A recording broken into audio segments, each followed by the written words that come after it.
Hello' friends, ৰাণী sisters ডিলিচিয়াছ ৰেচিপিলৈ আপোনালোকক স্বাগতম জনালোঁ।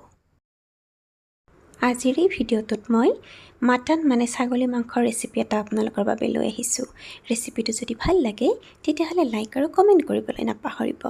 আৰু আপুনি যদি আজি আমাৰ চেনেলটো প্ৰথম চালে তেনেহ'লে চেনেলটো ছাবস্ক্ৰাইব কৰি বেল আইকনটো ক্লিক কৰি দিব, যাতে আমাৰ আগন্তুক ভিডিঅ'বোৰৰ ন'টিফিকেশ্যন পাই থাকে। চ' ফ্ৰেণ্ডছ, আহকচোন তেতিয়াহ'লে মাটনৰ ৰেচিপিটো বনাবলৈ আৰম্ভ কৰোঁ। মাটনখিনি বনাবলৈ এয়া মই গেছটো অন কৰি কেৰাহী এটা বহাই দিছোঁ। আৰু কেৰাহীটো ভালদৰে গৰম হোৱাৰ পিছত ইয়াতে অলপমান মই সৰিয়হৰ তেল দি দিছোঁ। সৰিয়হৰ তেলখিনি মই ভালদৰে গৰম হ'বলৈ দিছোঁ। তেলখিনি ভালদৰে গৰম হোৱাৰ পিছত ইয়াতে মই এটা তেজপাত দি দিছোঁ। আৰু লগতে দুটা ডাঙৰ আকাৰৰ পিঁয়াজ মই কাটি থৈছিলোঁ, পিঁয়াজখিনি দি দিলোঁ। এতিয়া হেতাৰে লৰাই পিঁয়াজখিনি অকণমান ভাজি ল'ম। পিঁয়াজখিনি অকণমান সময় ভাজি লোৱাৰ পিছত এতিয়া মই ইয়াতে 3টা আলু দি দিছোঁ। আলুখিনি অকণমান মই ডাঙৰকৈ কাটি লৈছোঁ।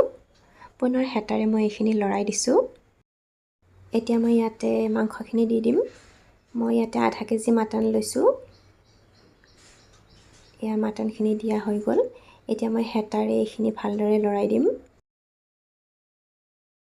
মই মাটনখিনি একেবাৰে চিম্পল প্ৰচেছত বনাইছোঁ।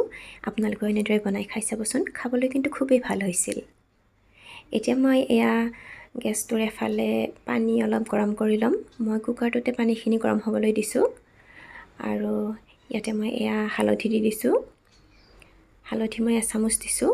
লগতে আদা নহৰু খুন্দি লৈছিলোঁ, এইখিনিও দি দিছোঁ ইয়াতে। এতিয়া মই ইয়াতে নিমখখিনিও দি দিম। নিমখ মই 2 চামুচ আৰু অকণমান দিছোঁ। চামুচখন সৰু বাবে মই আৰু অকণমান দিবলগীয়া হৈছে। 4 চামুচেৰে দিলে কিন্তু 2 চামুচ দিলেই হৈ যাব। নিমখ আপোনালোকে নিজৰ আন্দাজমতে দি ল'ব পাৰে। পুনৰ হেতাৰে মই ভালদৰে এবাৰ লৰাই দিছোঁ, যাতে আটাইখিনি উপকৰণ ভালদৰে মিহলি হৈ যায়। গেছৰ জুই মই মিডিয়াম কৰি ৰাখিছোঁ। আৰু এতিয়া মই 5 মিনিটৰ কাৰণে ঢাকনি এখন দি মাংসখিনি সিজিবলৈ দিম।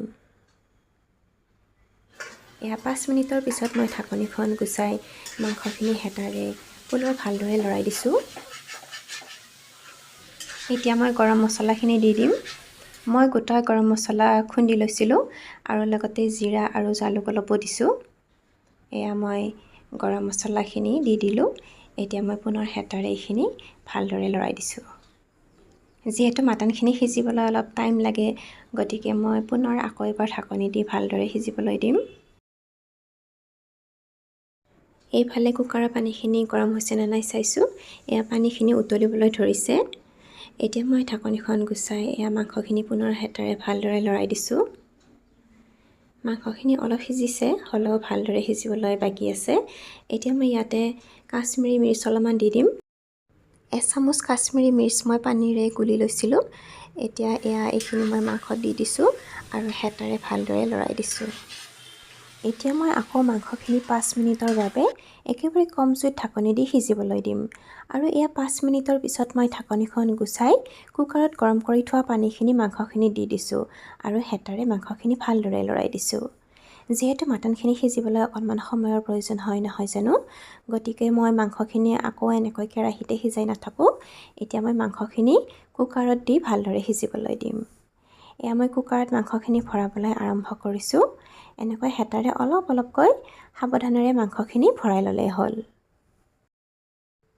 মই মাংসখিনি একেবাৰে চিম্পুলকৈ বনাইছোঁ। আপোনালোকেও এনেদৰে বনাই খাই চাবচোন। মই বাকী থকা মাংসখিনিও কুকাৰত বাকি দিছোঁ। যিহেতু মাংসখিনি আগতে কেৰাহীত অলপ সিজাই লোৱাই হৈছে, গতিকে বহুত বেছি সিজিবলৈ আৰু বাকী নাই। মই এটা হুইচেল মাৰিলে কুকাৰটো বন্ধ কৰি দিম। এটা হুইচেল মাৰিলে এতিয়া মই গেছটো বন্ধ কৰি দিলোঁ। কুকাৰটো অলপ ঠাণ্ডা হোৱাৰ পিছত মই কুকাৰটো আকৌ গেছত বহাই দিছোঁ। আৰু ইয়াতে 3টা কেঁচা জলকীয়া দীঘলে কাটি দিছোঁ। এনেকৈ মাংসখিনি হোৱাৰ পিছত কেঁচা জলকীয়া কাটি দিলে মাংসখিনি খাবলৈ বহুতেই ভাল হয়। এতিয়া অকণমান উতলাৰ পিছত মই মাংসখিনি গেছৰ পৰা নমাই দিম। মাংসখিনি মই গেছৰ পৰা নমাই দিলোঁ।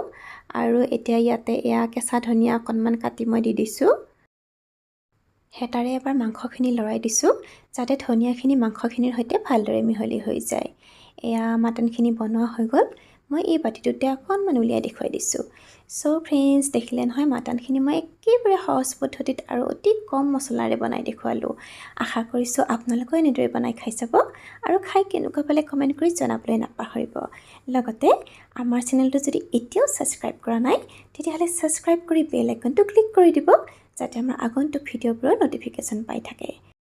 নতুন ৰেচিপিৰে সৈতে আকৌ আহিম। Thank you, take care.